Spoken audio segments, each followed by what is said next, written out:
Good morning students. थोड़ा सा technical issue की वजह से थोड़ा सा 10 मिनट हमारी क्लास लेट हो गई है, लेकिन कोई बात नहीं। आज हम फिर से स्टार्ट करेंगे।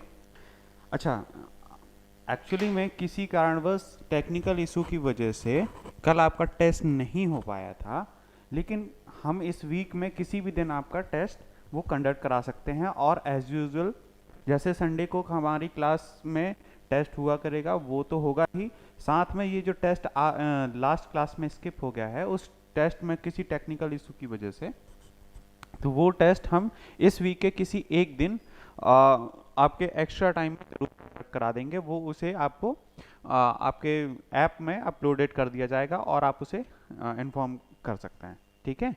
और उसे अटेम्प्ट करने के बाद फिर हमें जो भी डाउट्स हों वो आपको बता सकते हैं। आज हम कुछ PYQs डिस्कस करने वाले हैं, अभी तक जो हमने पढ़ा है उसके बेसिस पर और कुछ अदर चैप्टर्स के भी बेसिस पर। अदर चैप्टर के बेसिस पे मीन्स कि अभी तक हमने बहुत सारा कुछ नहीं पढ़ा है, 2 चैप्टर हमने ऑलमोस्ट कवर किए हैं और दोनों चैप्टर्स के अकॉर्डिंगली सबसे पहले हम क्वेश्चंस को डिस्कस करेंगे और उसके उन क्वेश्चंस के बाद हम डिस्कस करने वाले हैं कुछ दूसरे चैप्टर्स के बारे में जो उनसे रिलेटेड हो सकते हैं और ये आने वाले आपके टेस्ट में भी हेल्प करेंगे। तो कुछ मैं आपको हर एक क्वेश्चन एक बोर्ड पर लिखकर बताऊंगा और उसे एक्सप्लेन करूंगा। अगर उसमें क्वेश्चन में कोई डाउट होता है तो फिर बताइएगा, ठीक है। लेकिन आज के इस सेशन में हम कुछ प्रीवियस ईयर के क्वेश्चंस डिस्कस करने वाले हैं, ठीक है। और ये भी आप देखेंगे कि आखिर किस तरीके से हम उन क्वेश्चंस को डील कर सकते हैं, ठीक है। और अभी तक हमने पढ़ा है सेल के बेसिस पर सेल क्वेश्चंस, है ना, सेल एंड सेल डिविजन्स। तो मैं चाहता हूं कि पहले हम उन क्वेश्चन को डिस्कस करें जो सेल और सेल डिवीजन से रिलेटेड हैं। जैसे कि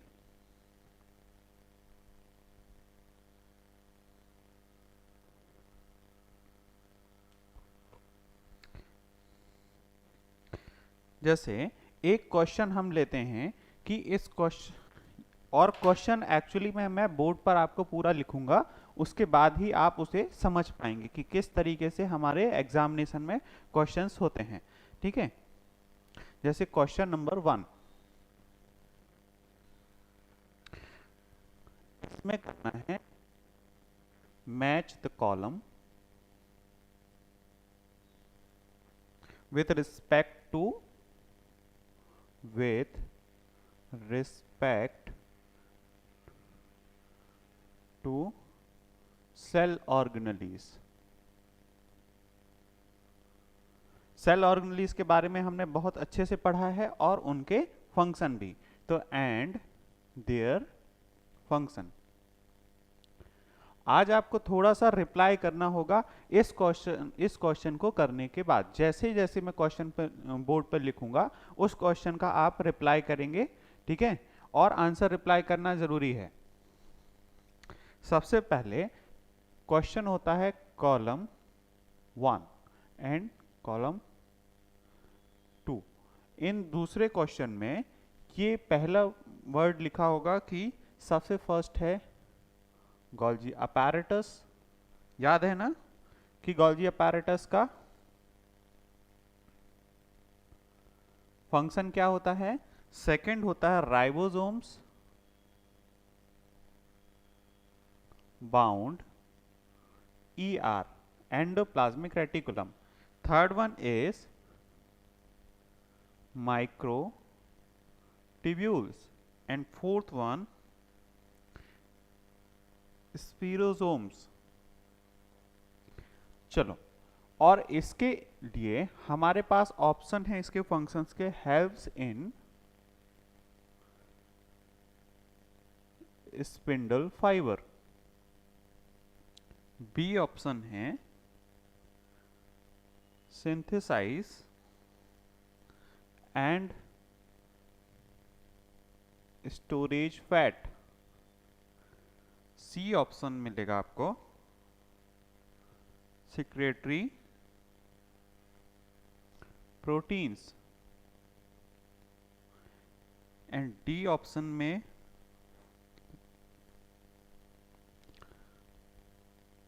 helps in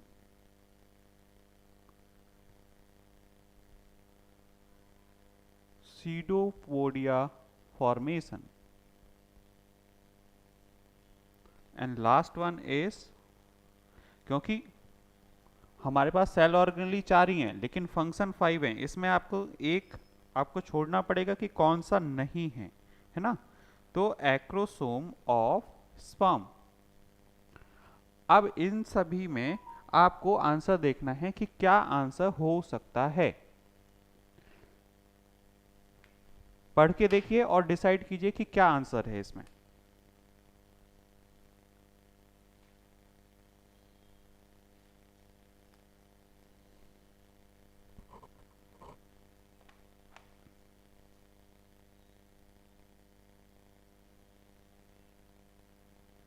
कुछ समझ पा रहे हो कि करना क्या है हमें?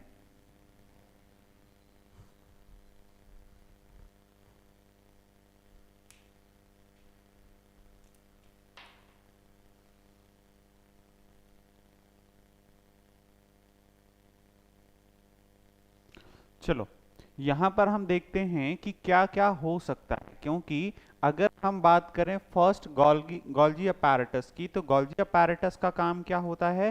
गोल्गी अपैरेटस का काम होता है कि सबसे पहले उसमें ये देखें कि इन ऑप्शंस में क्या हम गोल्गी अपैरेटस के किसी फंक्शन को मैच कर पा रहे हैं या नहीं। तो यहां पर देखो, सब स्पिंडल फाइबर का फॉर्मेशन कौन करता है? अगर मैं स्पिंडल फाइबर के बारे में बात करूं तो स्पिंडल फाइबर का फॉर्मेशन तो हमारे माइक्रोट्यूब्यूल्स करते हैं, सेल डिवीजन में हमने पढ़ा है। तो स्पिंडल फाइबर का फॉर्मेशन तो हमारा सेल डिवीजन के लिए माइक्रोट्यूब्यूल्स, जब हमने बात की थी कि माइक्रोट्यूब्यूल्स का क्या काम करता है, स्पिंडल फाइबर का, वही स्पिंडल फाइबर हैं जो आपके सेल डिवीजन में हेल्प करते हैं हमारे क्रोमोसोम्स को बीच में एक प्लेट बनाने के लिए, जिसे हम मेटाफेजिक प्लेट कह रहे थे। वो प्लेट बनाने के टाइम पर हम देख रहे थे कि दोनों साइड एक स्पिंडल फाइबर से क्या अटैच होता है? हमारा क्रोमोसोम। और जो क्रोमोसोम अटैच होता है एक्चुअली में हम उसी स्पिंडल फाइबर की बात कर रहे हैं, जो कि कौन बनाता है? माइक्रोट्यूब्यूल्स बनाते हैं। सेकेंड है सिंथेसिस एंड स्टोरेज फैट। तो सिंथेसिस एंड स्टोरेज फैट करने के लिए यहां पर देखें कि क्या है, ये देखो स्फेरोजोम्स।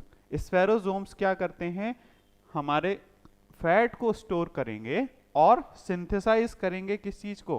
फैट को। तो फैट को सिंथेसाइज और स्टोर करने का काम भी कौन करता है? Spherosomes. And third one is हमारे पास सेक्रेटरी प्रोटीन्स। प्रोटीन कौन सिक्रीट करता है? तो प्रोटीन सिक्रीट करने के लिए हमारे पास अच्छे से मालूम है कि राइबोसोम्स ही प्रोटीन सिंथेसाइज करता है। और वो भी कहाँ, कौन से राइबोसोम्स की बात कर रहे हैं? वो राइबोसोम्स जो एंडोप्लाज्मिक रेटिकुलम में प्रेजेंट होते हैं। तो एंडोप्लाज्मिक रेटिकुलम में जो राइबोसोम्स हैं वही क्या करते हैं? प्रोटीन को सिंथेसाइज करेंगे। And last one is Golgi apparatus. अब गोल्गी अपैरेटस के लिए हमारे पास दो ऑप्शन है, हेल्प्स इन स्यूडोपोडिया फॉर्मेशन और स्यूडोपोडिया फॉर्मेशन के साथ एक्रोसोम इन स्पर्म। तो इसमें हम क्या लगा सकते हैं, बताएं जरा। हाँ,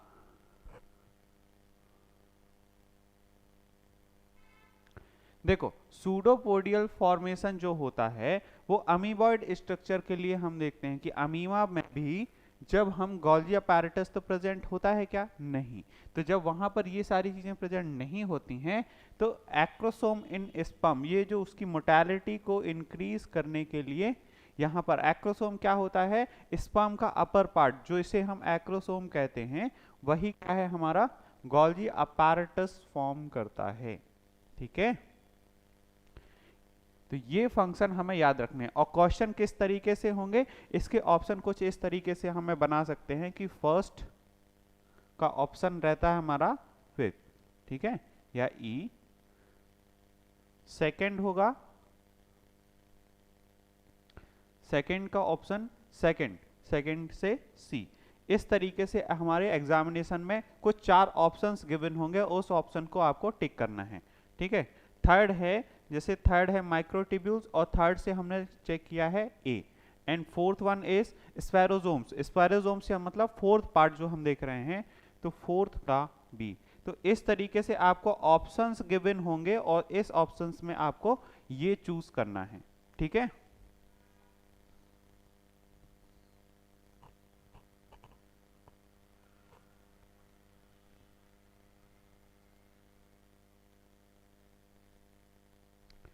चलो, एक और इजी वाला क्वेश्चन है जो प्रीवियस ईयर में पूछा गया है, उसको भी डिस्कस करते हैं। पहले हमने क्या कहा कि सबसे पहले उन क्वेश्चंस को डिस्कस कर रहे हैं जो क्या हैं, प्रीवियस ईयर में हमारे सेल के बेसिस पर पूछे गए हैं, ठीक है, सेल और सेल डिवीजन के बेसिस पर। अभी हमें नेक्स्ट चैप्टर जो स्टार्ट करना है वो क्लासिफिकेशन करना है, क्लासिफिकेशन ऑफ एन ऑर्गेनिज्म। और ये बहुत इंपॉर्टेंट क्वेश्चन है, हमारे 11th क्लास में भी ये सबसे पहले ऑलमोस्ट पढ़ाया जाता है। वो इसीलिए क्योंकि अगर हम क्लासिफिकेशन के बारे में अच्छे से जानते हैं तो हम सारे अदर ऑर्गेनिज्म, चाहे हम जूलॉजी पढ़ें चाहे बॉटनी पढ़ें, दोनों में हम उसके मेन फीचर्स को अच्छे से समझ पाते हैं। इसीलिए हम पहले क्लासिफिकेशन पढ़ते हैं। लेकिन अभी हमने सेल पढ़ा हुआ है, इसीलिए सेल के बाद हम पढ़ेंगे क्लासिफिकेशन, ठीक है। तो एक क्वेश्चन और है, क्वेश्चन नंबर 2, ठीक है। द नेम्स, रिप्लाई देते चल रहे हैं, ठीक है। The name of Leiden and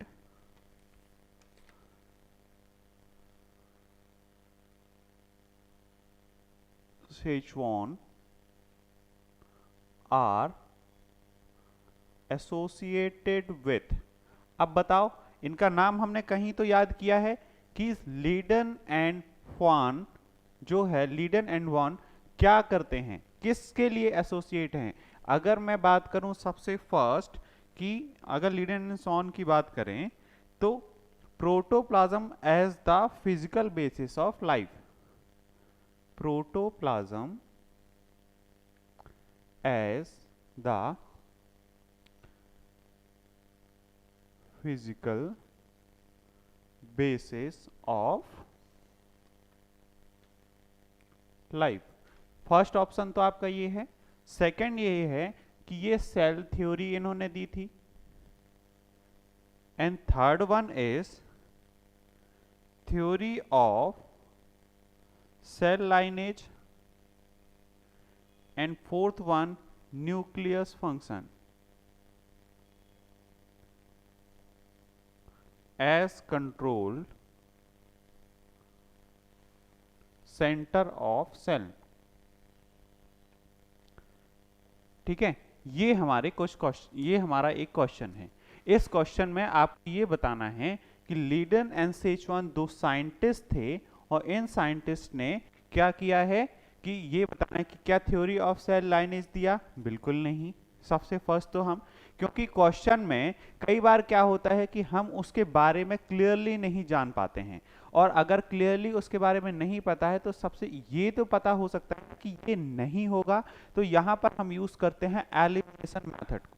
तो एलिमिनेशन मेथड को यूज करने के लिए हम क्या कर सकते हैं, थ्योरी ऑफ सेल लाइनेज को यहाँ से हम हटा देंगे। सेकेंड पार्ट है nuclear function as control centre of the cell. तो न्यूक्लियस को डिस्कवर किसने किया था, रॉबर्ट ब्राउन ने या रॉबर्ट हुक ने, रॉबर्ट ब्राउन ने। लेकिन उस रॉबर्ट ब्राउन ने न्यूक्लियस को डिस्कवर किया और फंक्शंस को बताए, लेकिन यहां पर तो कोई और साइंटिस्ट का है, इसीलिए इसे हम यहां पर भी नहीं लिखेंगे। फिजिकल बेसिस ऑफ लाइफ के लिए प्रोटोप्लाज्म के बारे में कौन बताएगा, प्रोटोप्लाज्म के बारे में वही बता सकता है जिसने न्यूक्लियस भी डिस्कवर कर लिया हो। इसीलिए न्यूक्लियस के बारे में तो यहाँ पर लीडन एंड सिचुआन ने नहीं बताया था। इन्होंने क्या बताया था, सेल थ्योरी, क्योंकि सेल थ्योरी में एक थे हमारे बॉटनिस्ट और एक थे जूलॉजिस्ट। तो बॉटनिस्ट और जूलॉजिस्ट दोनों ने एक सेल थ्योरी में ये बताया था कि प्री एग्जिस्टिंग सेल से ही एक सेल आता है, और ये हमारे लिए इंपॉर्टेंट है, यानी कि ये बेसिक यूनिट ऑफ लाइफ है। इसमें ये सिंगल न्यूक्लियस होते हैं। ऐसे बहुत सारी चीजें हमारे सेल के लिए इन्होंने इंट्रोड्यूस की थी, इसीलिए अब हम इसमें इसकी बात करते हैं, ठीक है। तो आंसर क्या हो जाएगा हमारा, सेल थ्योरी। चलो,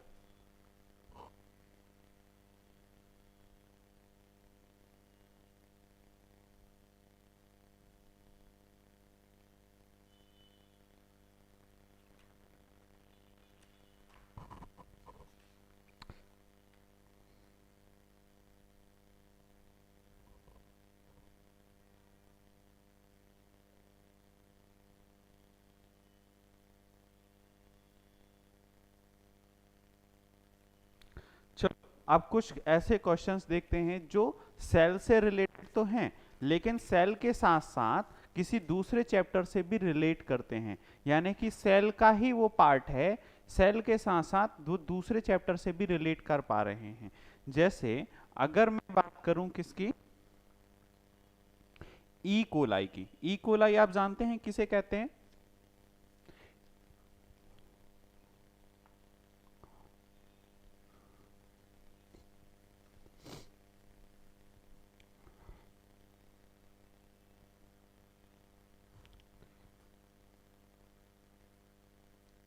चलो सेल के बारे में स्पेसिफिकली हम एक क्वेश्चन ये देखने वाले हैं कि जब cell of embryo sac, embryo sac के बारे में हम बात करेंगे। किसके एम्ब्रियो सैक?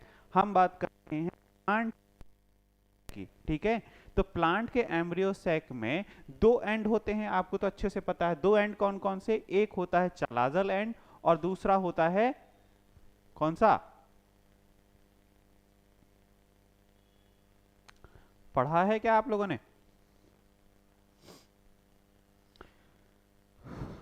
चलो क्वेश्चन है हमारा, of the embryo sac, the cell of the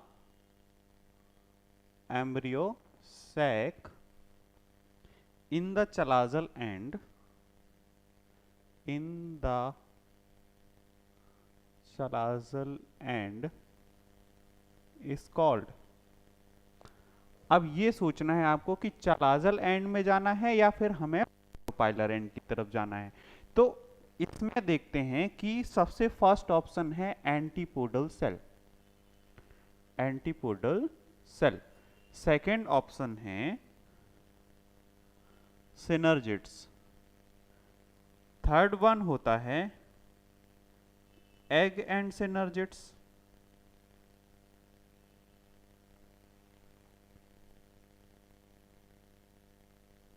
and fourth and antipodal cell and synergids। अब बताना है कि एंटीपोडल सेल के बारे में बात कर रहे हैं या फिर सिनर्जिड्स के बारे में बात कर रहे हैं। तो इन चार ऑप्शंस में आपको क्या क्या क्या लगता है कि एम्ब्रियो सैक में किस तरीके कौन से सेल प्रेजेंट होते हैं? मैम इंक दीजिए, इंक किसी भी पेन में इंक।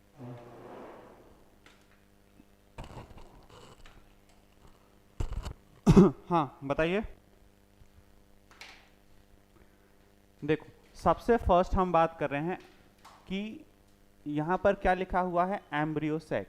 एक मैं एम्ब्रियो सैक बनाता हूँ और इस एम्ब्रियो सैक में हम जानते हैं कि तीन टाइप के यहाँ पर सेल मिलेंगे। तीन सेल यहाँ पर होते हैं, तीन सेल यहाँ पर होते हैं, ठीक है। और तीन सेल में दो सेल ऐसे होते हैं जिसमें कुछ ये फिंगर लाइक प्रोजेक्शंस होते हैं जिन्हें हम फिलीफ्रॉम अपैरेटस कहते हैं, ठीक है। और इसके साथ साथ एक सेल यहाँ पर होता है जो दो न्यूक्लियस होता है और इन सभी में एक एक न्यूक्लियस प्रेजेंट होते हैं। ये हमारा क्या है, एम्ब्रियो सैक,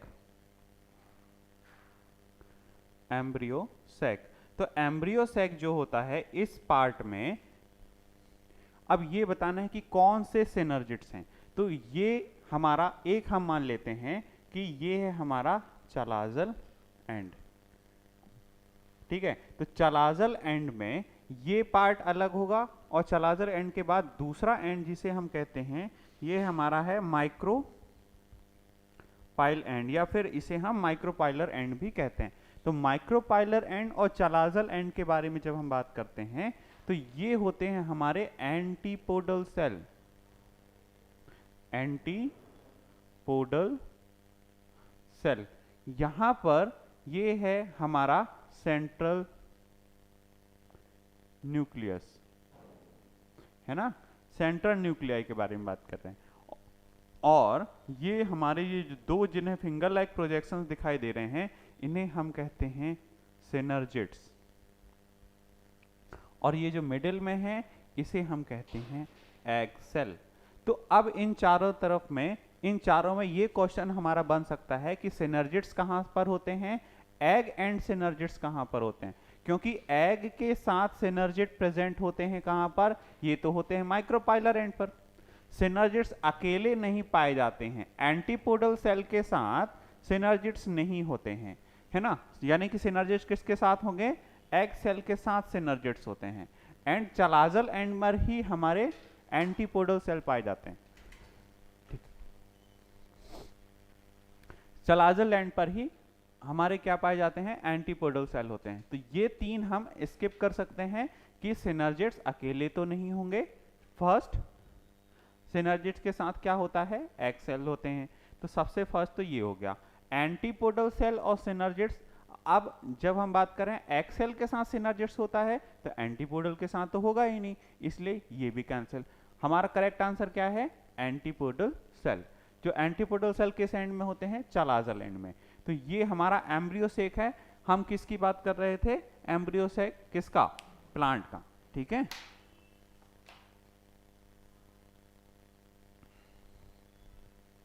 चलो कुछ और एक क्वेश्चन देखते हैं।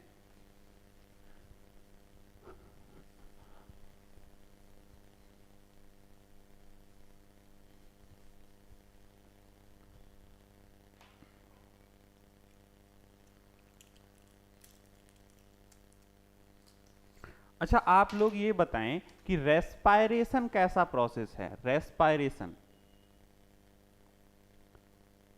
रेस्पायरेशन के बारे में अगर बात करें कि ये किस तरीके का प्रोसेस है, तो ये एक हमारा प्रीवियस ईयर में आया हुआ क्वेश्चन है कि रेस्पायरेशन किस तरीके का क्वेश्चन है, यानी कि रेस्पायरेशन इज एन, ठीक है।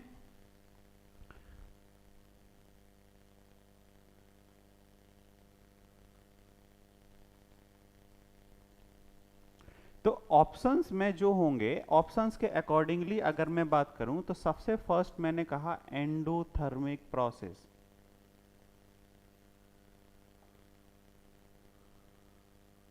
दूसरा होता है exothermic process.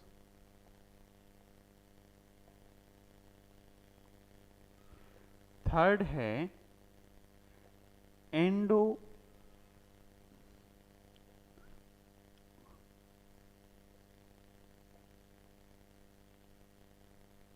and fourth one is anabolic process.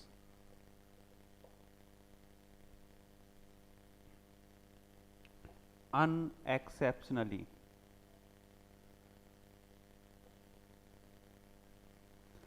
अब इसमें ये बताना है कि रेस्पायरेशन कैसा प्रोसेस है। रेस्पायरेशन हम बचपन से पढ़ते आ रहे हैं कि रेस्पायरेशन क्या होता है, ये किस तरीके का प्रोसेस है। क्लास 10th में भी हमने रेस्पायरेशन के बारे में बात की थी। तो यहाँ पर हम बात करेंगे कि ये एंडोथर्मिक है या फिर एक्सोथर्मिक है। सबसे फर्स्ट इसमें एंडोथर्मिक और एक्सोथर्मिक के बारे में जब हम बात करते हैं, एंडो का और एक्सो का मतलब क्या होता है। एंडो का मतलब होता है कि एनर्जी गेट यूटिलाइज्ड, ठीक है। और यहाँ पर हम एक्सो का बात कर रहे हैं कि एक्सोथर्मिक जो होता है वो एक ऑक्सीडेटिव प्रोसेस है, ठीक है। यानी कि ऑक्सीडेटिव प्रोसेस के साथ साथ ये एनर्जी को रिलीज भी करती है ऑक्सीजन को यूटिलाइज करके, ठीक है। और जब हम यहाँ पर एक पार्ट तो हम ये देखते हैं कि एनाबॉलिक प्रोसेस, एनाबॉलिक प्रोसेस में हम क्या करते हैं, एनर्जी को यूटिलाइज करते हैं। तो क्या हम रेस्पायरेशन में एनर्जी को यूटिलाइज कर पा रहे हैं, नहीं।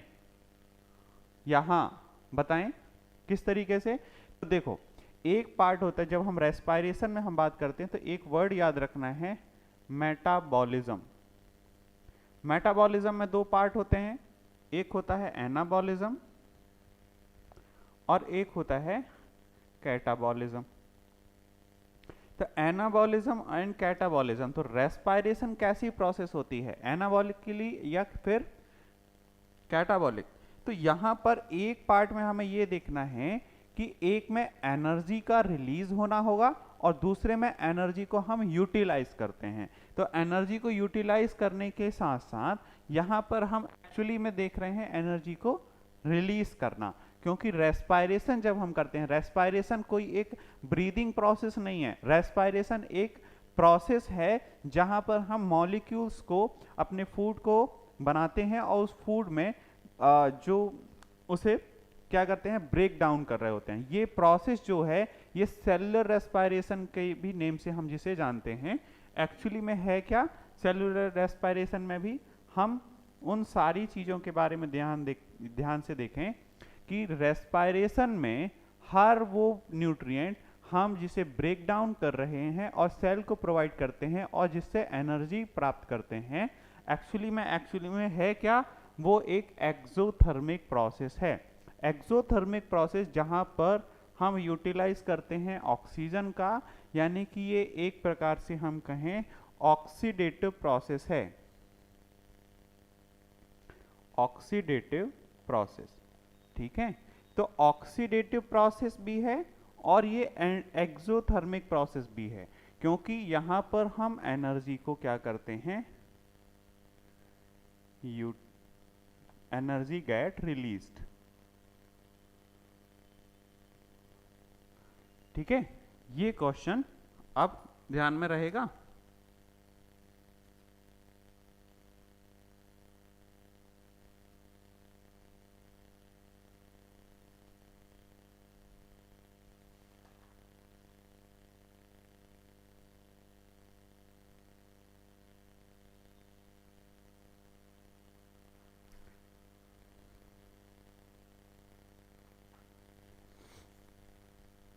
चलो इसके आगे हम बात करने वाले हैं, क्वेश्चन है एक प्लांट से रिलेटेड ही, और इस प्लांट में हम उसकी ग्रोथ के बारे में बात करने वाले हैं। ठीक है, क्योंकि जो भी, इस बात का ध्यान रखना कि जो भी हम क्वेश्चन डिस्कस कर रहे हैं एक्चुअली में हम उस टॉपिक को टच कर रहे हैं जहां पर इसे हम आने वाली क्लासेस में पढ़ेंगे भी, और वो आपके लिए एक बेनिफिशियल पार्ट होगा जहां से हम इस क्वेश्चन को डिस्कस करने के साथ साथ उसके कॉन्सेप्ट को भी डिस्कस करेंगे। ठीक है, तो कॉन्सेप्ट के साथ साथ आपको क्लियर होते चलेगा कि हम क्या क्या आगे पढ़ने भी वाले हैं और किस तरीके से क्वेश्चंस भी आएंगे। ठीक है, जैसे एक क्वेश्चन है, culturing of suit apex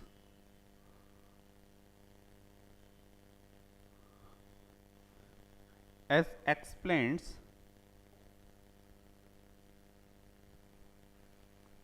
on nutrient medium on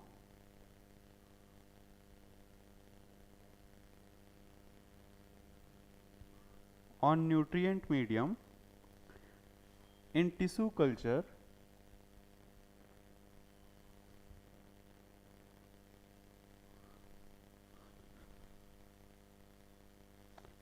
gives to disease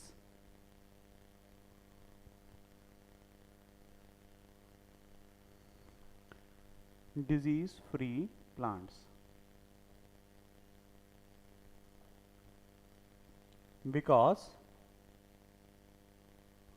because क्या है, इसके साथ हमारे पास चार ऑप्शन हो गए। क्वेश्चन क्या पूछा जा रहा है, अपेक्स एज एक्सप्लेंट्स। ठीक है, shoot apex as explant nutrient medium in tissues में जो न्यूट्रिशन मीडियम होता है, न्यूट्रिशन मीडियम किसमें, टिश्यू कल्चर में। टिश्यू कल्चर की जब हम बात कर रहे हैं, स्पेसिफिकली टिश्यू कल्चर को याद रखना है, और किसकी बात कर रहे हैं, सूट अपेक्स की। ठीक है, और थर्ड पॉइंट क्या है, specifically disease free plants.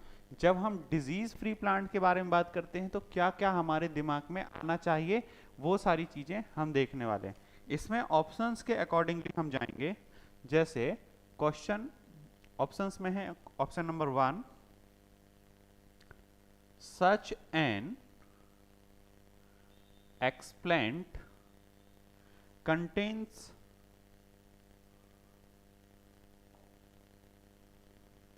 secondary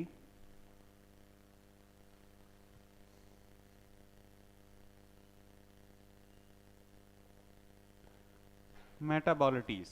ठीक है, option number 2, it contains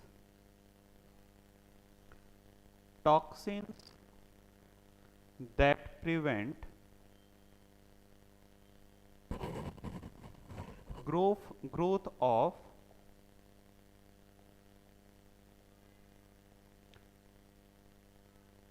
another organism.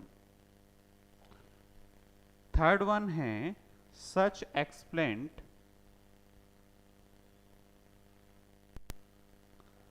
are pathogen free.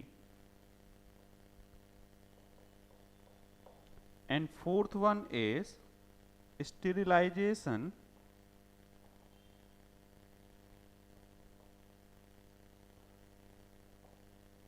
kills all pathogens.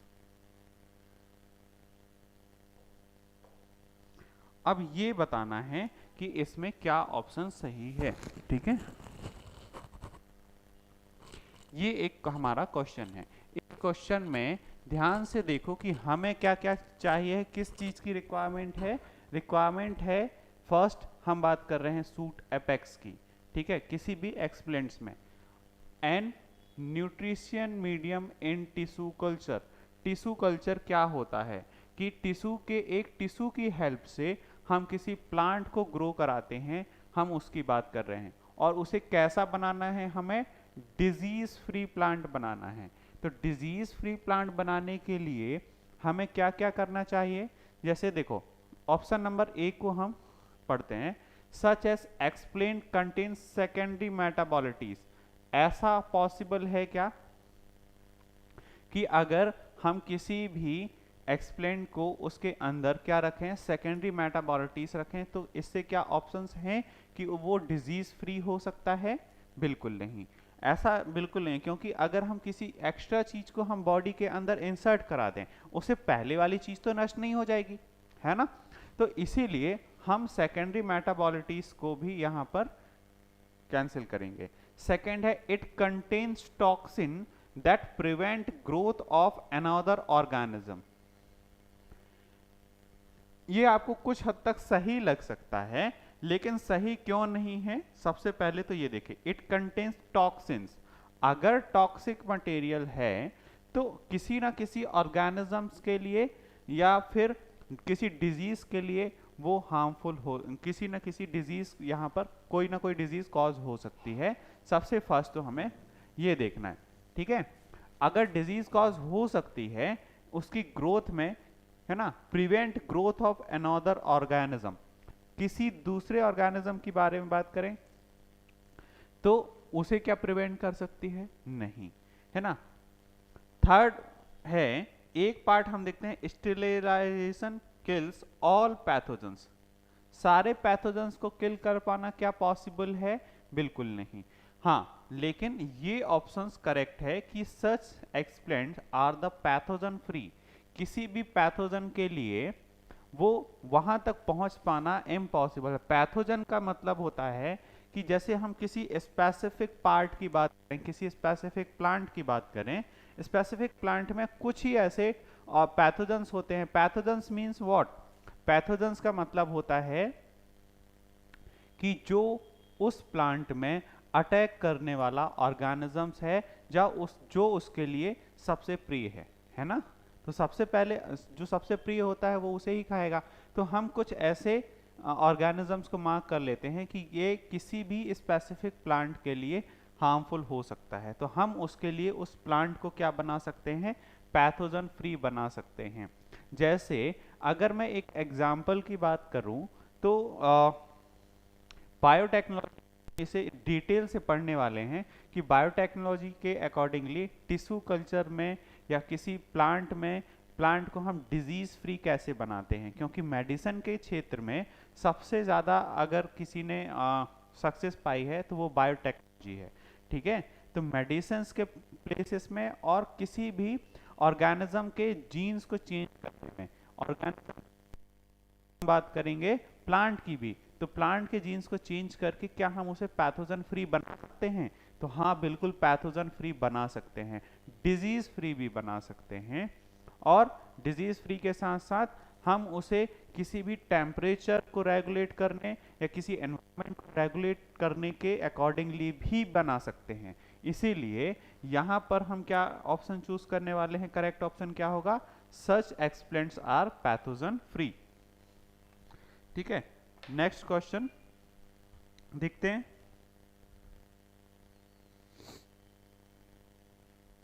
चलो, दो क्वेश्चन तो हमारे और आ गए हैं जिसमें हम बात करेंगे सेल की, है ना। अभी तक जो हमने पढ़ लिया है वो सेल के क्वेश्चन जितने भी होंगे हम सारे डिस्कस करने वाले हैं। कुछ मेरे पास लिस्ट आउट है, वो मैं आपको आज PYQs के इस सेशन में आपको सारे कुछ डिस्कस करके जाएंगे, ठीक है। क्वेश्चंस, क्योंकि थ्योरी तो हम सब कुछ पढ़ लेते हैं सॉरी, लेकिन थ्योरी को किसी भी क्वेश्चन के फॉर्म में किस तरीके से अप्लाई करना है, क्योंकि क्वेश्चंस बिल्कुल इजी होते हैं, लेकिन क्वेश्चन के इजी होने के साथ साथ हम उसकी ट्रिक को नहीं समझ पाते हैं। तो ट्रिक को समझने के लिए ऑप्शंस क्या होने चाहिए, हमें ट्रिक को समझने के लिए पार्ट ये है कि हम जितने ज़्यादा से ज़्यादा क्वेश्चंस को डील करें, जितने ज़्यादा से ज़्यादा क्वेश्चंस को डील करेंगे उतने ज़्यादा हम एक्सपर्ट होते जाएंगे किसी भी टॉपिक में। और अगर हम टॉपिक को, अगर तुम आपने ध्यान से पढ़ा भी नहीं हो, लेकिन हम किसी क्वेश्चन को पढ़ते हैं, उसके बारे में उस कॉन्सेप्ट को क्लियर करते हैं, तो सबसे अच्छा ऑप्शन ये होता है कई बार एग्जामिनेशन के पास आने पर कि किसी क्वेश्चन को हमने लिया, जैसे मान लो क्वेश्चन नंबर 1, और इस क्वेश्चन को तुमने लिया, इस क्वेश्चन का टॉपिक तुमने पहले कभी नहीं पढ़ा, ठीक है, और टॉपिक नहीं पढ़ने के बाद भी तुमने इस क्वेश्चन को पढ़ा, इसके ऑप्शंस देखे, अगर आपके ऑप्शंस में से चारों ऑप्शंस के जो भी टॉपिक हैं उन्हें तुरंत वहां पर क्लियर किया।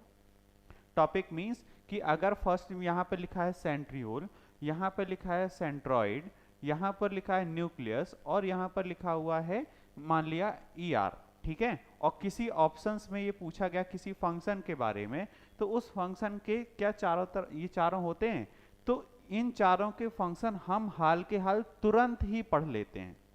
उससे क्या हमें फायदा होगा कि अगर आपने ये टॉपिक पहले नहीं भी पढ़ा होगा तो भी आप उस समय जब चार ऑप्शंस पढ़ रहे थे तो उन चारों ऑप्शंस की के बारे में वो क्लैरिटी तुरंत जनरेट कर पाते हैं अपने माइंड में, ठीक है। तो ये एक ट्रिक है, इस तरीके से हम क्वेश्चंस को बेटर तरीके से डील कर पाएंगे और मैक्सिमम टॉपिक को कवर कर पाएंगे, ठीक है। आप इसके लिए हमारे क्लास में भी क्वेश्चन को डील करने के बाद ऑप्शंस पूछ सकते हैं, ठीक है, और पूछने के बाद अगर कोई भी डाउट रह जाए तो बिल्कुल यहाँ पर क्लास में पूछेगा और पर्सनली भी आप पूछ सकते हैं। चलो, और फिर भी अगर अकेले में है और सेल्फ हैं तो आपके पास बुक्स या फिर नोट्स हमने जो प्रोवाइड किए हैं उसे भी देख सकते हैं। आपके पास जो भी बुक्स हो, एनसीईआरटी को सबसे बेस्ट मानकर चलिएगा, एनसीईआरटी में सारे आंसर आपको क्लियरली दिख जाएंगे, ठीक है। चलो, आज एक और क्वेश्चन करते हैं, विच one of the following structure, which one of the following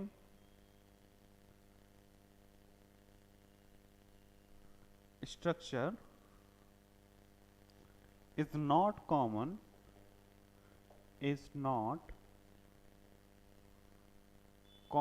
to mitotic cells of higher plants, ठीक है। अब हम हायर प्लांट्स के बारे में बात कर रहे हैं और स्पेसिफिकली आप किस वर्ड पर फोकस करेंगे, माइटोटिक सेल। माइटोटिक सेल मतलब हम किसकी बात कर रहे हैं, माइटोसिस की। और माइटोसिस की जब हम बात कर रहे हैं तो इसमें कौन से वाला पार्ट दिख रहे हैं, हायर प्लांट में, है ना। तो स्ट्रक्चर में कौन सा पार्ट क्या नहीं होता है, which one of the following structure is not common. इस बारे में सबसे मेन क्वेश्चन है नॉट, क्योंकि हम कई बार क्या होता है कि जल्दी जल्दी में पढ़ते हैं और नॉट को देखना ही भूल जाते हैं, इस वजह से हमारे जल्दी में आंसर गलत हो सकते हैं। तो option number A, cell plate, second है centriole, third one centromere, and fourth one is spindle fibre,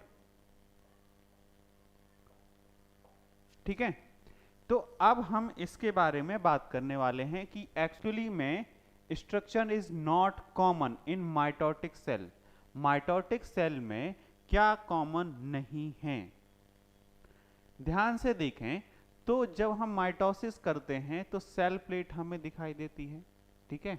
cell plate या जिसे हम माइटोटिक प्लेट के नाम से भी जानते हैं, ठीक है, जो मेटाफेज में हमें देखने को मिलती है। कैसे? क्रोमोसोम्स में हमने ये देखा था ना कि ये एक प्लेट बनाया जिसे हम एक इक्वेटर लाइन के तरीके देखते हैं। यहाँ पर होते हैं क्रोमोसोम्स, ये किससे जुड़े होते हैं? हमारे स्पिंडल फाइबर से, और यही है हमारी मेटाफेजिक प्लेट या फिर इसे हम सेल प्लेट के नाम से भी जानते हैं। तो ये तो हम अगर ये कहें तो ये किसमें? हायर प्लांट्स में देखने को मिलती है। दूसरा हम लेंगे स्पिंडल फाइबर। अगर ये सेल प्लेट है तो स्पिंडल फाइबर तो देखने को मिल ही रहे हैं, ठीक है। ये दो पार्ट भी हो गए। और थर्ड पार्ट है कि सेंट्रोमियर। सेंट्रोमियर क्या इसमें देखने को मिलता है? तो बिल्कुल हाँ, क्योंकि अगर ये प्रेजेंट हैं जिसे हम क्या कह रहे हैं? क्रोमोसोम्स। तो क्रोमोसोम्स के मिडिल में अगर क्रोमोसोम्स प्रेजेंट है तो सेंट्रोमियर तो प्रेजेंट होगा ही। तो ये भी एक कॉमन पार्ट है। लेकिन लास्ट में बचा हमारा सेंट्रियोल। सेंट्रियोल जो होता है सेल डिवीजन में हेल्प करता है, लेकिन सेल डिवीजन में हेल्प के साथ साथ हम देख रहे हैं कि ये हायर प्लांट्स में ये कॉमन पार्ट नहीं है। क्योंकि हायर प्लांट्स में हम देखते हैं कि जो सेंट्रियोल होता है वो प्रेजेंट ही नहीं होता है। अगर सेंट्रियोल प्रेजेंट नहीं है तो वो हेल्प कैसे कर सकता है? इसीलिए हम उसे कहते हैं कि वो एक कॉमन पार्ट नहीं है, ठीक है।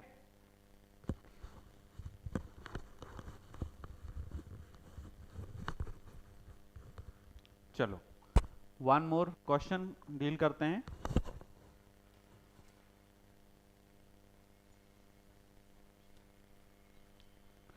ऐसे हम हर एक दो चैप्टर के बाद, एक या दो चैप्टर के बाद किसी एक दिन जब हम ये देखेंगे कि हम बहुत ज़्यादा थ्योरेटिकल पार्ट में जा चुके हैं, तो थ्योरी के ना करके हम उसके क्वेश्चन को मैक्सिमम डील करने की कोशिश करेंगे। क्योंकि एग्जाम पास करने के लिए सबसे है क्वेश्चंस को डील करना, ठीक है। तो क्वेश्चंस ही हम मैक्सिमम डील करेंगे क्वेश्चन के फॉर्म में ही, क्योंकि जो थ्योरी हम पढ़ेंगे वो भी क्वेश्चन के फॉर्म में रखेंगे। अब नेक्स्ट थ्योरी से रखेंगे कि जो भी हम थ्योरेटिकल पार्ट पढ़ें उसके एक या दो क्वेश्चन हर बार वह हाल के हाल ही डिस्कस करते जाएं। जिससे हमें क्या फायदा होने वाला है? जिससे फायदा ये होने वाला है कि क्वेश्चंस को डील करने की जो हमारी प्रैक्टिस है वो बढ़ेगी। क्योंकि एग्जामिनेशन में हमें क्वेश्चन को कितने फास्ट तरीके से डील देखना है, ठीक है। ये क्वेश्चन थोड़ा सा लंबा है लेकिन ध्यान रहे इस क्वेश्चन को ध्यान से पढ़ें, ठीक है। To study any kind of genetic abnormality, to study any kind of genetic abnormality, या फिर हम इसे ऐसा लिख सकते हैं कि abnormality, ठीक है, abnormality arising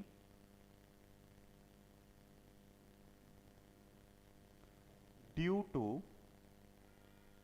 change in chromosome number, change in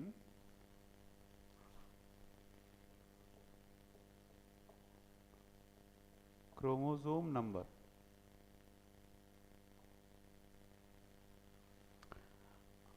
अब इसमें एक पार्ट और ऐड कर दिया गया है कि द कैरियोटाइप is prepared, ठीक है, which one of the following stage, which one of the following stage is most suitable to develop a karyotype। अब आप लोग ये समझ रहे होंगे कि हम ये कैरियोटाइप क्या होता है, ये क्या होता है, इस पर थोड़ा सा हम रुक कर डिस्कस करने वाले हैं। लेकिन मैं यहाँ पर ऑप्शंस लिख देता हूँ। फर्स्ट है मेटाफेज, दूसरा है telophase, third one is anaphase and fourth one is prophase. आपको नहीं लगता ये चारों फेज हमने कहीं सुने हैं? हाँ, सुने तो हैं, लेकिन एक्चुअली में ये हैं क्या? ये चारों फेज हैं हमारे माइटोटिक और मियोसिस के फेज हैं। जो चारों फेज हम क्या कर देखते हैं इसमें, सेल डिवीजन के पार्ट में हमने इन्हें देखा था, जिसमें एक है प्रोफेज, एनाफेज, मेटाफेज, टीलोफेज। ये चारों अगर आपको सीक्वेंस अच्छे से पता है कि जैसे सीक्वेंस में सबसे फर्स्ट क्या होता है, प्रोफेज, दूसरे नंबर पे क्या होता है, मेटाफेज, तीसरे नंबर पे क्या होता है, एनाफेज, एंड फोर्थ पार्ट पर क्या होता है, टीलोफेज। ये चार फेज हैं जो कि हम क्या देखते हैं, हमारे माइटोटिक डिवीजन में हमने इन्हें देखा था। अब क्वेश्चन को पढ़ते हैं कि any kind of genetic abnormality. Genetic abnormality का मतलब क्या है कि हम बात कर रहे हैं म्यूटेशन की, ठीक है। और genetically abnormality arising due to change in chromosome number. अगर क्रोमोसोम नंबर के बदलने से किसी टाइप की जेनेटिक एबनॉर्मैलिटी होती है, तो अब हमने एक पार्ट तो पढ़ा था कि म्यूटेशंस जो होते हैं वो G1 फेस में होते थे, ठीक है, लेकिन ऐसा नहीं है। म्यूटेशंस हम अदर पार्ट में भी हो सकते हैं। तो म्यूटेशन अदर पार्ट में स्पेसिफिकली जब हम बात कर रहे हैं जेनेटिक एबनॉर्मैलिटी की, तो एबनॉर्मैलिटी कब होते हैं, क्रोमोसोम नंबर के बदलने से। तो क्रोमोसोम नंबर बदलते कैसे हैं, ये भी तो एक सोचने वाली बात है कि क्रोमोसोम नंबर अगर मैं कहूं कि 47 हो गए, 46 होने चाहिए, 47 हो गए, तो भी हमारे पास प्रॉब्लम है। क्यों? 47 भी एक जैसे अगर हो जाते हैं तो ये क्या हुआ, 44 प्लस एक्स एक्स वाई, यानी कि 2 होने चाहिए, यहां पर तो 3 हो चुके हैं। इसीलिए जब हम 3 गैमेट्स देखते हैं तो यहां पर क्या हो जाते हैं, 47। तो ये भी एक प्रकार की जेनेटिक एबनॉर्मैलिटी है। इसीलिए जब हम आगे पढ़े क्वेश्चन को, the karyotype is prepared. Karyotype का मतलब न्यूक्लियस, हम कैरियो का मतलब होता है न्यूक्लियस, जो न्यूक्लियस के डिवीजन के टाइम पर न्यूक्लियस प्रिपेयर हो रहा होता है। Which one of the following is most suitable stage to develop karyotype. Nucleus सबसे बेस्ट कहां पर सुटेबल है डेवलप होने के लिए। यानी कि हमने कितने फेज पढ़े थे, इन चारों फेज से भी पहले हमने क्या क्या पढ़ा है, G1 और एस फेज और G2 फेज, और बीच में एक पार्ट और पढ़ा था जिसे हमने कहा जीरो फेज। एक्चुअली में ये तीनों पार्ट तो कैसे होते हैं, हमारे इंटरफेस के पार्ट होते हैं, और इंटरफेस में न्यूक्लियस के डेवलप होने का तो चांस ही नहीं है, ठीक है। तो चांस कहां पर न्यूक्लियस डेवलप होने का, हमारा एम फेज में, और एम फेज के ये चारों पार्ट होते हैं। तो इन चारों पार्ट में न्यूक्लियस का डेवलपमेंट स्टार्ट कहां से होगा, जब हम देखते हैं कि प्रोफेज होगा, प्रोफेज के बाद हम बात करते हैं मेटाफेज होगा, मेटाफेज के बाद anaphase and telophase. Nucleus and telophase में तो हम सेल को दो अलग अलग उसके में डिवाइड करने तक पहुंच जाते हैं, लेकिन मेटाफेज एक सबसे सुटेबल फेज है जहां पर कैरियोटाइप डेवलप हो सकता है, ठीक है।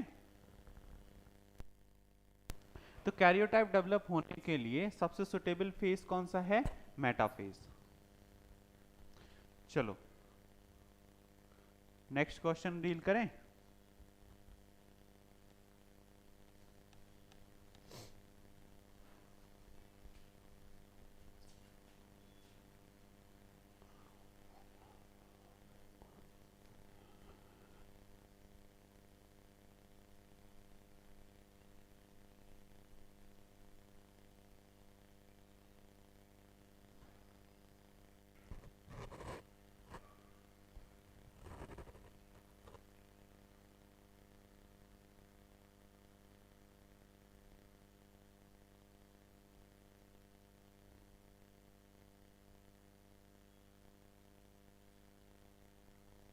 देखो, एक क्वेश्चन हम लेते हैं बायोटेक्नोलॉजी से। बायोटेक्नोलॉजी हमारा one of the most important chapter है। इसमें से 2 से 3 क्वेश्चन हमें हर बार पूछे जाते हैं, और ये दो चैप्टर ऐसे हैं जिसमें से 2 से 3 क्वेश्चन आना कंपलसरी हो गया है ना। 2 से 3 क्वेश्चन हमारे सेल पार्ट से, 2 से 3 क्वेश्चन हमारे बायोटेक्नोलॉजी, 5 से 5 क्वेश्चन तक आते हैं हमारे इकोलॉजिकल यूनिट से। तो इकोलॉजी यूनिट जो हमारे 12th क्लास में है लास्ट में, हम उसको भी पहले ही डिस्कस करेंगे, थोड़ा सा फास्ट भी हो जाएगा। और क्योंकि पहले डिस्कस करने का रीजन ये नहीं है कि हम बाकी चैप्टर्स को नहीं पढ़ना चाहते, है ना। हमारे मोस्ट इंपॉर्टेंट पार्ट्स में वो चैप्टर्स भी इंक्लूड होंगे, क्योंकि जो हाईएस्ट नंबर इन क्वेश्चंस हो सकते हैं जहां से, ठीक है। तो मैक्सिमम क्वेश्चन जहां से हम डील कर पाएंगे, हम पहले उन चैप्टर्स को थोड़ा सा डिस्कस करने वाले हैं। जैसे एक क्वेश्चन हम लेते हैं, which one of the following set of bacteria, which one of the following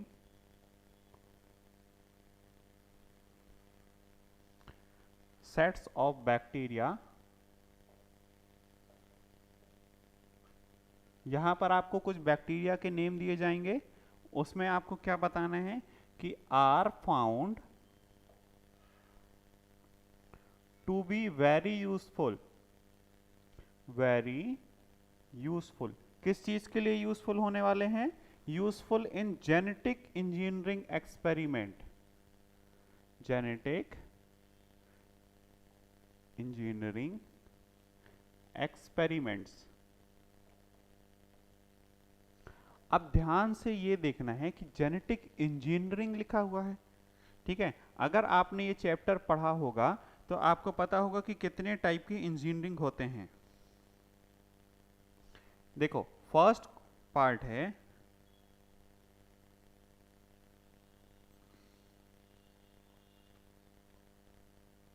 Nitrosomonas,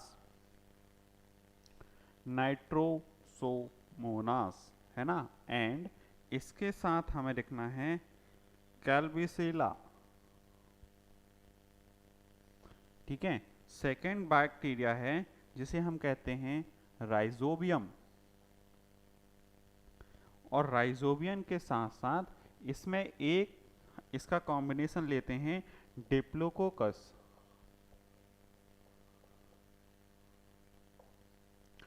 third one है जिसे हम कहते हैं नाइट्रोबैक्टर,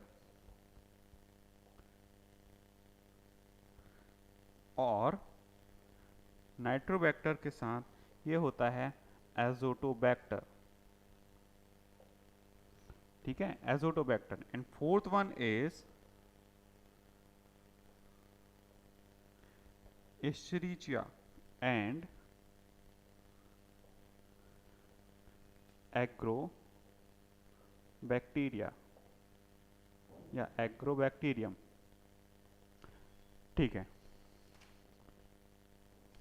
अब इन आठ बैक्टीरियाज हैं, और तुम्हें ये बताना है कि जेनेटिक इंजीनियरिंग में होने वाला कौन सा ऐसा बैक्टीरिया का हमारा ग्रुप है जो सबसे ज़्यादा यूजफुल है। क्योंकि जेनेटिक इंजीनियरिंग क्या होती है, पहले हम इस पर थोड़ा सा डिस्कस कर लेते हैं कि जेनेटिक इंजीनियरिंग में जीन्स को हम, यानी कि कौन से जीन्स को, किसी डिजायर्ड जीन को हमें लेना है जिसमें हमें चेंजेस करने होते हैं। जैसे एक एग्जांपल लेते हैं कि मान लो कि मेरे बालों में कुछ बहुत ज़्यादा प्रॉब्लम है, ठीक है, मेरे बाल बहुत ज़्यादा झड़ने वाले हैं। तो ऐसा ना हो, इसके लिए बॉडी में क्या क्या चेंजेस करने पड़ते हैं। तो कुछ डिजायरेबल ट्रेट्स हमें देखने हैं किसी दूसरे ऑर्गेनिज्म में, या किसी बैक्टीरिया में अगर मिले, किसी ऑर्गेनिज्म में मिले, कहीं और भी मिल सकते हैं।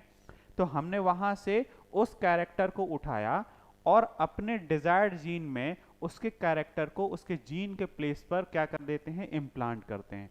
और इस इम्प्लांटेशन के बाद उसकी मल्टीपल कॉपीज बनाकर और फिर हम इंजेक्ट करते हैं अपने अंदर। जैसे कि एग्जांपल ले लें इंसुलिन। इंसुलिन भी एक प्रकार का जेनेटिक इंजीनियरिंग करने वाला एक पार्ट है, क्योंकि इंसुलिन कैसा है, इंसुलिन की बात कर रहा हूं, इंसुलिन कहां से रिलीज होता है, एक ह्यूमन बॉडी में पैनक्रियास से, ठीक है। अब पैनक्रियास से इंसुलिन रिलीज होता है तो उसे हमें आर्टिफिशियल बनाने की क्या जरूरत है, हाँ आर्टिफिशियली इसलिए क्योंकि मोस्ट ऑफ द टाइम अब हम यहाँ पर इंडिया में देख रहे हैं कि बहुत ज़्यादा शुगर के पेशेंट आ रहे हैं, ठीक है। और शुगर के पेशेंट मतलब मैं बात कर रहा हूँ हाइपरग्लाइसीमिया की, ठीक है। दो होते हैं, एक होता है हाइपरग्लाइसीमिया, एक होता है हाइपोग्लाइसीमिया। हाइपरग्लाइसीमिया मतलब शुगर लेवल इंक्रीज हो जाना, और शुगर लेवल इंक्रीज कब होता है, जब इंसुलिन का अमाउंट कम होता है। तो इंसुलिन की जरूरत तो हमें पड़ेगी, यानी कि इंसुलिन को हम कैसे ले सकते हैं, आर्टिफिशियली इंजेक्शन के थ्रू बाहर से ले सकते हैं। तो अगर उससे क्या होगा, हमारे ग्लूकोज का लेवल मेंटेन रहता है। ग्लूकोज के लेवल को मेंटेन करने के लिए हमने एक आर्टिफिशियली इंसुलिन बनाया जिसे हम कहते हैं ह्यूमोसुलिन, ठीक है। इसे एली लिली ने बनाया था। एक्चुअली में ये भी एक जेनेटिक इंजीनियरिंग का ही एक एग्जाम्पल है। तो उन सभी में जेनेटिक इंजीनियरिंग का मतलब है कि एक जीन को हम अपनी इच्छा के अकॉर्डिंगली चेंज कर दें, ठीक है। तो अपनी इच्छा के अकॉर्डिंगली चेंज करने का क्या मतलब है कि जेनेटिक इंजीनियरिंग के एक्सपेरिमेंट में, लेकिन यहां पर तो बैक्टीरियाज के नेम लिखे हैं, लेकिन बैक्टीरिया से हमें क्या समझ में आना चाहिए कि बैक्टीरिया से हम क्या निकालते हैं। बैक्टीरिया से हम निकालते हैं उसके अंदर पाया जाने वाला एक सर्कुलर डीएनए जो कि डबल मेम्ब्रेनल स्ट्रक्चर होता है, जिसे हम प्लाज्मिड के नेम से जानते हैं, है ना। और ये कैसा होता है, ये यूजफुल तो नहीं होता बैक्टीरिया के लिए, यानी कि बैक्टीरिया की बॉडी में इसका कोई काम नहीं है।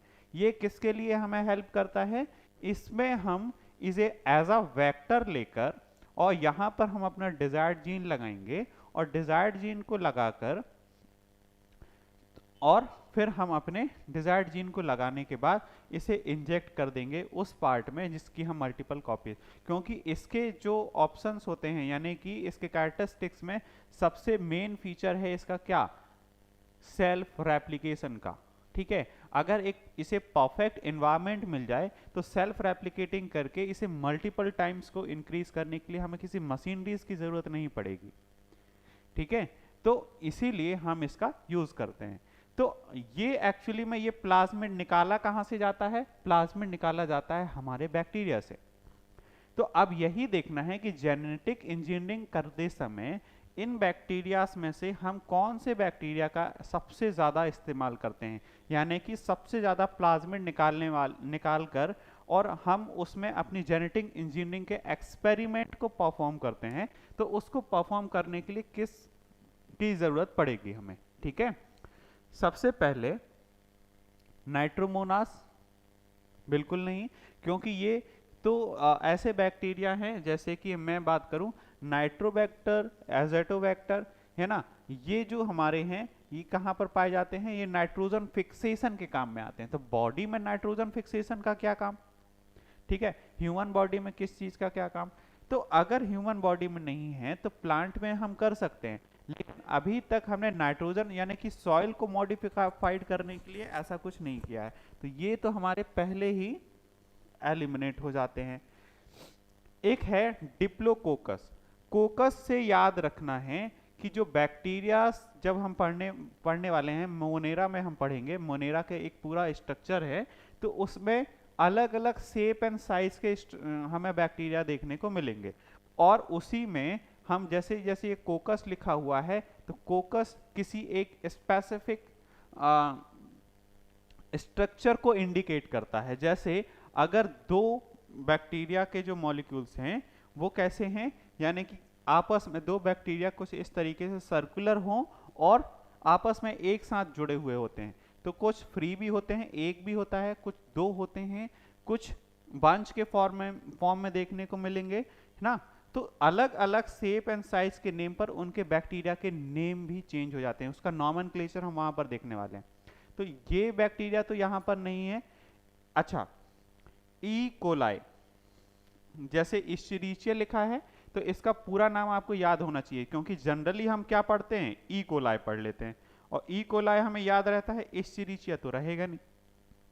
तो इश्चरीचिया कोलाई एक ऐसा बैक्टीरिया है जिसे हम मैक्सिमम जेनेटिक इंजीनियरिंग में यूज किया जाने वाला बैक्टीरिया यही है। इश्चरीशिया कोलाई का जो प्लाज्मिड होता है वो सभी यानी कि मैक्सिमम एक्सपेरिमेंट के लिए अभी तक कंपैटिबल रहा है और इसे ही हम सबसे ज्यादा यूज करते हैं। एक है प्लांट में, अगर देखो इश्चरीशिया कोलाई ये एनिमल में भी यूज करते हैं। दूसरा है एग्रोबैक्टीरियम, अगर हम इसका पूरा नाम जानना चाहो तो जिसे तुम लोग कहते हो एग्रोबैक्टीरियम ट्यूमनफिशियंस, ठीक है, इसका ये पूरा नाम क्या है, एग्रोबैक्टीरियम ट्यूमरफिशियंस। तो एग्रोबैक्टीरियम ट्यूमरफिशियंस प्लांट में किसी जेनेटिक इंजीनियरिंग करने के लिए इसकी जरूरत पड़ती है, ठीक है। तो जिसे इसके अंदर पाया जाता है कौन सा, टी आई प्लाज्मिड।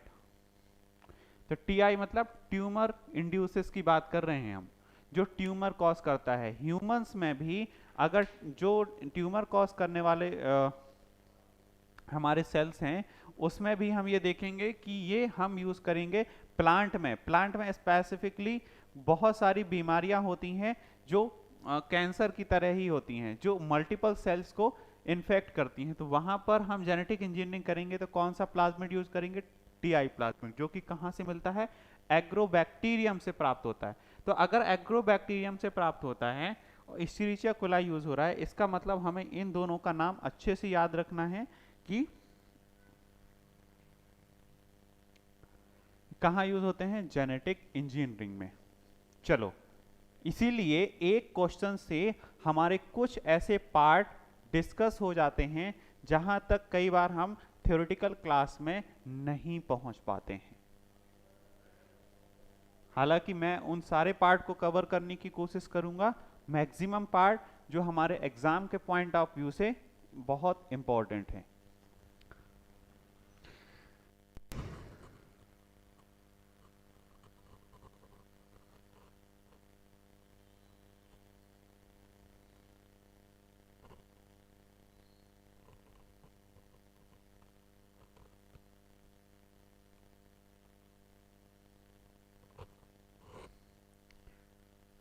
चलो, सेल से रिलेटेड एक क्वेश्चन और हम करते हैं। Read the following statements. कुछ 4 स्टेटमेंट्स लिखूंगा, उन्हें तुम्हें पढ़ना है, ठीक है।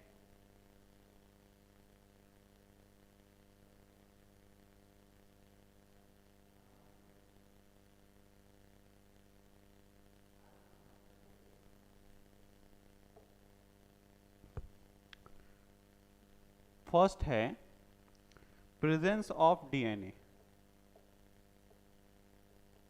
Presence of DNA. सेकंड है प्रेजेंस ऑफ क्रिस्टी, ठीक है। थर्ड वन है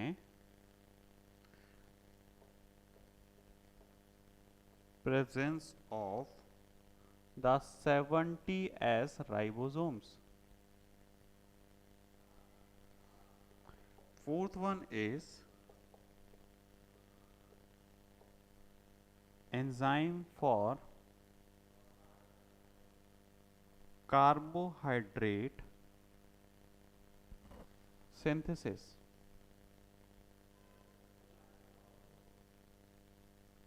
ठीक है। और फिफ्थ वन है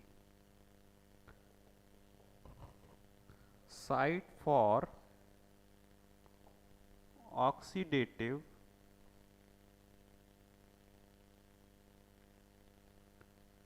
फॉस्फोराइलेशन।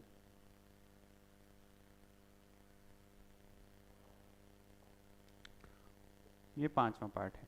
लेकिन क्वेश्चन तो ये है कि हाउ मैनी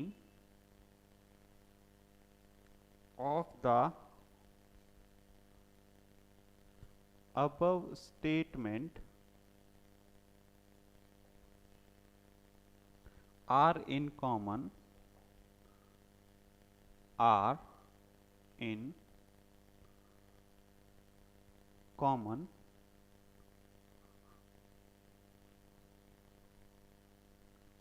for mitochondria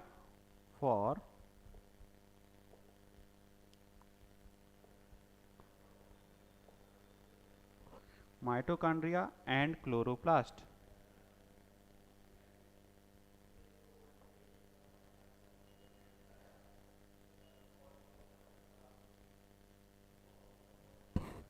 ये हमारा क्वेश्चन है। ऑप्शंस हैं 2, 5, सी क्या है 3,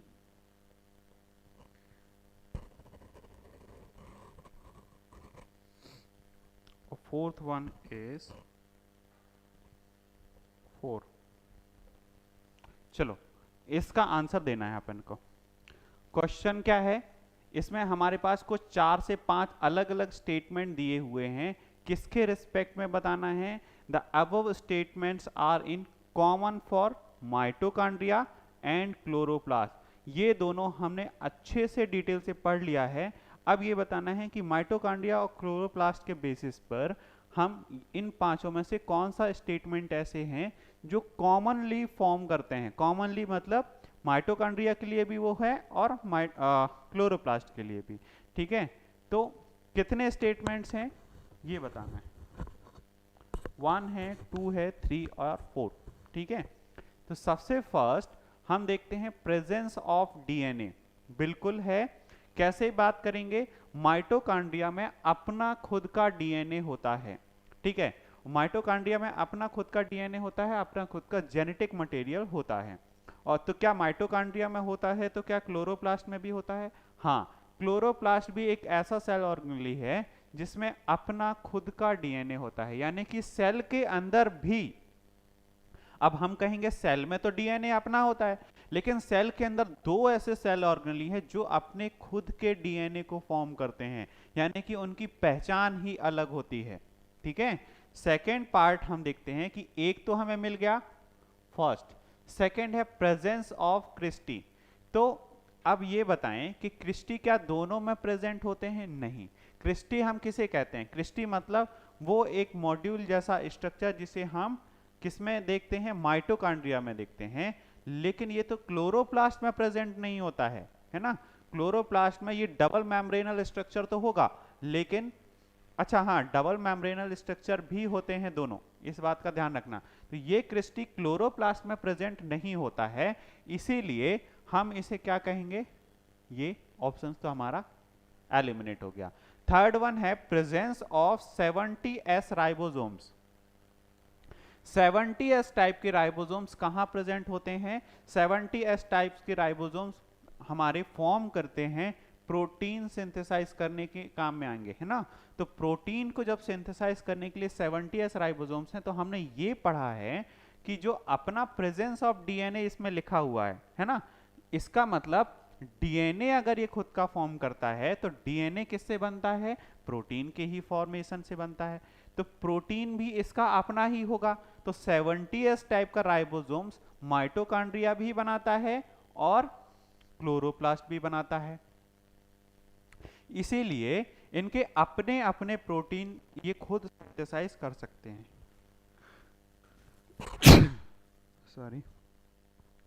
ठीक है, तो अपने अपने प्रोटीन खुद सिंथेसाइज कर सकते हैं, कौन? Mitochondria and chloroplast. इसीलिए सेकंड स्टेटमेंट तो ये हमारा करेक्ट हो गया। दो स्टेटमेंट किसके लिए कॉमन हो गए? माइटोकॉन्ड्रिया एंड क्लोरोप्लास्ट के लिए। थर्ड स्टेटमेंट है एंजाइम फॉर कार्बोहाइड्रेट सिंथेसाइज।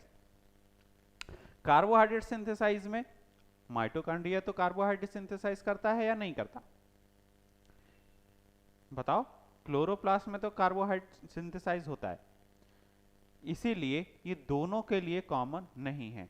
और लास्ट में ऑक्सीडेटिव फॉस्फोराइलेशन की बात कर रहे हैं, तो ऑक्सीडेटिव फॉस्फोराइलेशन क्लोरोप्लास्ट में अगर होगा और माइटोकॉन्ड्रिया के बारे में बात करें तो सिर्फ एक में होता है, दोनों में ये चीजें नहीं होती हैं। इसलिए कितने स्टेटमेंट हमारे लिए करेक्ट हुए? First one presence of DNA और सेकंड है 70s राइबोसोम्स, जो कि दोनों में फॉर्म होते हैं। इसलिए यहां पर ऑप्शंस क्या हो जाएगा? ऑप्शन नंबर ए, 2 स्टेटमेंट, है ना। चलो एक क्वेश्चन और डील करते हैं।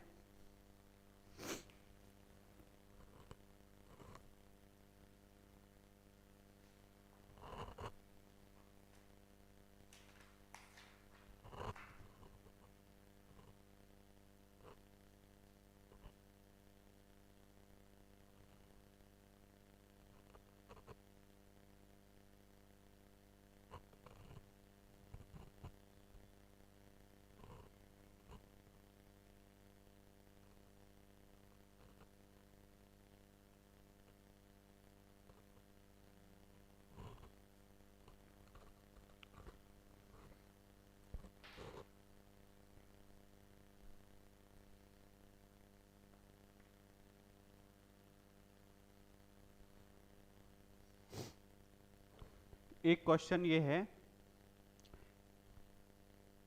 Cyanophycin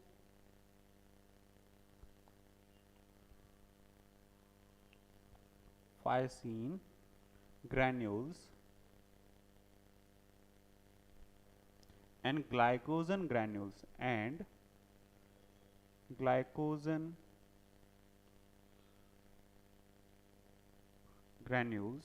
are example of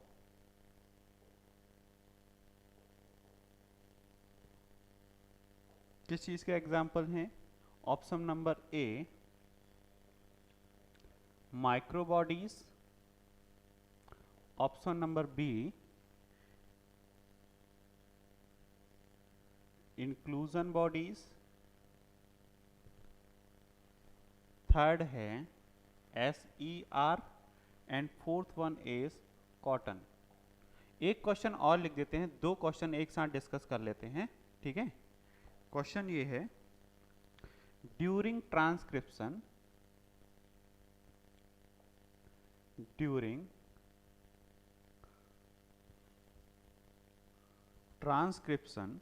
the DNA site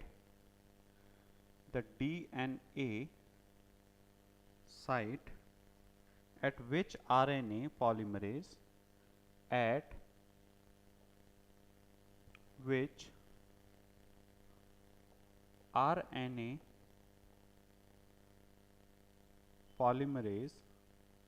binds is called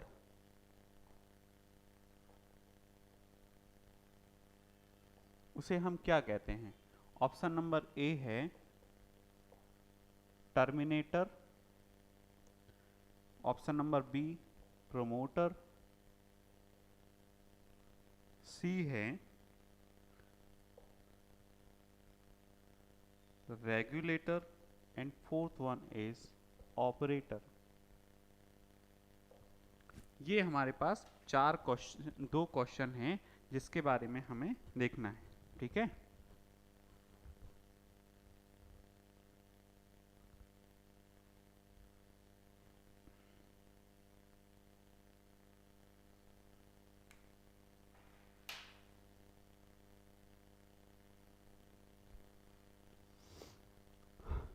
चलो क्या है, हम ये देख रहे हैं cyanophycin granules and glycogen granules किस चीज के एग्जाम्पल हैं?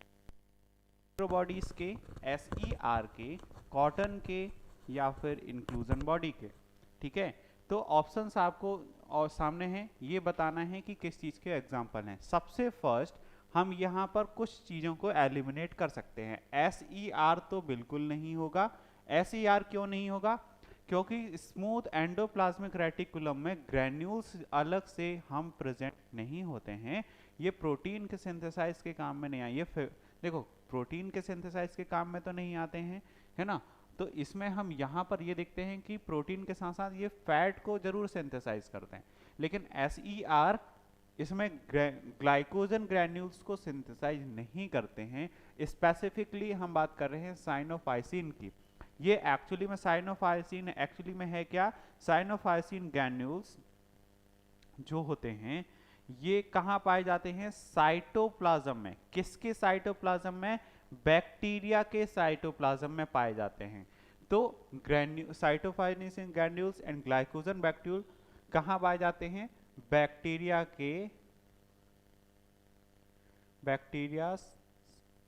के साइटोप्लाज्म में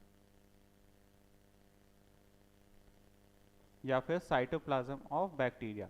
तो बैक्टीरिया के साइटोप्लाज्म में पाए जाते हैं। और इसमें क्या होता है कि ये इसमें किसी भी टाइप की मेम्ब्रेन बाउंड स्ट्रक्चर नहीं होता है। किसमें? बैक्टीरिया में। यहां पर हम बात कर रहे हैं इंक्लूजन बॉडी की। तो मेम्ब्रेन बाउंड स्ट्रक्चर नहीं होता है ना। No membrane bound structure. और यहां पर हम, और ये किस तरीके से होते हैं? फ्री लिविंग रहते हैं। तो ये तीन ऐसे कॉन्सेप्ट हैं जिसमें हमें याद रखना है। बैक्टीरिया के कॉन्सेप्ट में उसके अंदर पाई जाने वाली जो इंक्लूजन बॉडी है वो बैक्टीरिया के अंदर कहाँ पाई जाती है? साइटोप्लाज्म में। मेम्ब्रेन बाउंड स्ट्रक्चर नहीं होता है, ये बिल्कुल फ्री घूमते हैं। और ऐसे ग्रैन्यूल्स हैं, ये किसके ग्रैन्यूल्स होते हैं? ये ग्लाइकोजन के ग्रैन्यूल्स होते हैं। ग्लाइकोजन क्या होता है कि जैसे एक मैं कहूँ कि एक बहुत सारे शुगर मॉलिक्यूल्स को हम उसे कंडेंस करके उस कम फॉर्म में, जैसे एक एग्जाम्पल लेते हैं कि हमारी बॉडी में शुगर होती है, ठीक है। शुगर मतलब हम खाते हैं किसी भी चीज को, जैसे आपने कोई कार्ब्स लिए, कार्ब्स लेने के बाद वो किस चीज में कन्वर्ट हो जाती है? स्टार्च में। और स्टार्च फिर क्या होता है? ग्लूकोज में कन्वर्ट होता है। और वो जो ग्लूकोज का एक मॉलिक्यूल है, बॉडी में एक एक करके ऐसे मल्टीपल मॉलिक्यूल्स होते हैं ग्लूकोज के, ठीक है। अब ग्लूकोज के मॉलिक्यूल्स अगर बॉडी में ज़्यादा हो जाएं तो उसे हमें क्या करना होता है? कंट्रोल। नहीं तो उसका उसका अमाउंट बढ़ जाएगा। उसके लिए हमें क्या, किस एंजाइम की जरूरत होती है? इंसुलिन की। अब इंसुलिन जो होता है वो बाहर निकल के और लिवर तक पहुंचकर किसके साथ मिलकर? ग्लूकोज के साथ मिलकर एक पार्ट बनाता है जिसे हम कहते हैं ग्लाइकोजन। यानी कि ग्लाइकोजन में हमारे शुगर मॉलिक्यूल को कन्वर्ट कर दिया जाता है, जिससे क्या होता है कि बॉडी में शुगर का जो कॉन्सेंट्रेशन है वो मेंटेन होता है, ठीक है। तो अगर बॉडी में शुगर के अमाउंट को हम क्या करें? मेंटेन करने के लिए वो करते हैं, तो इसे इसका मतलब है कि ग्लाइकोजन जो है एक सप्रेस्ड फॉर्म हम उसे कह सकते हैं। तो ये ऑप्शन यहां पर क्या होगा? इंक्लूजन बॉडी, ठीक है। एंड क्वेश्चन नंबर दिस, इसमें क्या लिखा हुआ है? During transcription. ट्रांसक्रिप्शन ध्यान से देखिएगा। डीएनए साइट एट विच आरएनए पॉलीमरेज, पॉलीमरेज जहां पर भी तुम्हें ध्यान में देखने को मिलेगा, इस पॉलीमरेज का मतलब है कि ये एक प्रकार का इनहिबिटर तो नहीं है, है ना। क्या है ये? एक प्रकार का प्रोमोटर है। यानी किसी भी प्रोमोटर, क्यों कि पॉलीमरेज किसी भी चीज को ऐड करने के काम में आता है। किसी भी पार्ट में जब पॉलीमरेज एंजाइम होता है तो उसके अमाउंट को हम डबल करते हैं। तो डबल करने के लिए हम ये समझते हैं कि पॉलीमरेज एंजाइम हमारे हम पढ़ेंगे डीएनए वाले पार्ट में भी पढ़ना है हमें, और डीएनए के साथ साथ बायोटेक्नोलॉजी में भी इस पॉलीमरेज का बहुत ज़्यादा यूज़ होता है।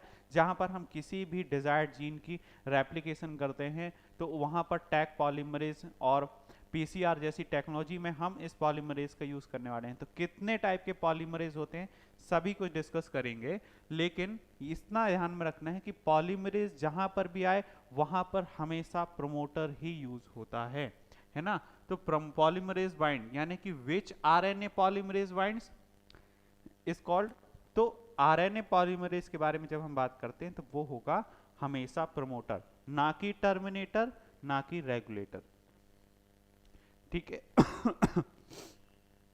तो आई थिंक आज की इस क्लास में जो हमने क्वेश्चंस डिस्कस किए हैं वो आपको कुछ समझ में आए होंगे कि किस तरीके से बहुत ज़्यादा हार्ड क्वेश्चंस नहीं होते हैं, सिर्फ ट्रिकी क्वेश्चंस होते हैं। उसमें हमें ध्यान रखना होता है कि जो हमने थ्योरेटिकल पार्ट पढ़ा है उसमें से हम क्वेश्चंस में कैसे अप्लाई करें, ठीक है। तो क्वेश्चन को अप्लाई करने का जो तरीका है वो हम आज पढ़ रहे थे। तो एक बात ध्यान में रखिएगा कि क्वेश्चन को कैसे अप्लाई करना है।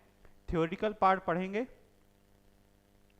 उसके कुछ क्वेश्चंस को इस तरीके से डिस्कस करेंगे और उस क्वेश्चन में किस तरीके से हमें उनके पार्ट को सारी, क्योंकि अगर आप पूरा थ्योरेटिकल पार्ट पढ़ने जाएंगे तो हमारे पास इतना समय नहीं है। तो समय नहीं है तो कैसे पढ़ेंगे? क्वेश्चन को पिक किया, क्वेश्चन को पिक करने के बाद उसके ऑप्शंस को पढ़े, उसमें प्रेजेंट अलग अलग वर्ड को हमने आइडेंटिफाई किया, उनके बारे में जाना, और फिर यहां से हम मैक्सिमम पार्ट को कवर कर सकते हैं जो कंटिन्यूअसली एग्जामिनेशन में पूछे जाते हैं, ठीक है। तो नेक्स्ट क्लास में हम बायोलॉजिकल क्लासिफिकेशन स्टार्ट करने वाले हैं, और बायोलॉजिकल क्लासिफिकेशन के साथ साथ हमें क्या स्टार्ट करना है, कुछ एक पार्ट हमारा बच गया था, आई थिंक सेल हम जब पढ़ रहे थे तो सेल में हमारा सेल डिवीजन के एक पार्ट में मियोसिस बच गया था, है ना।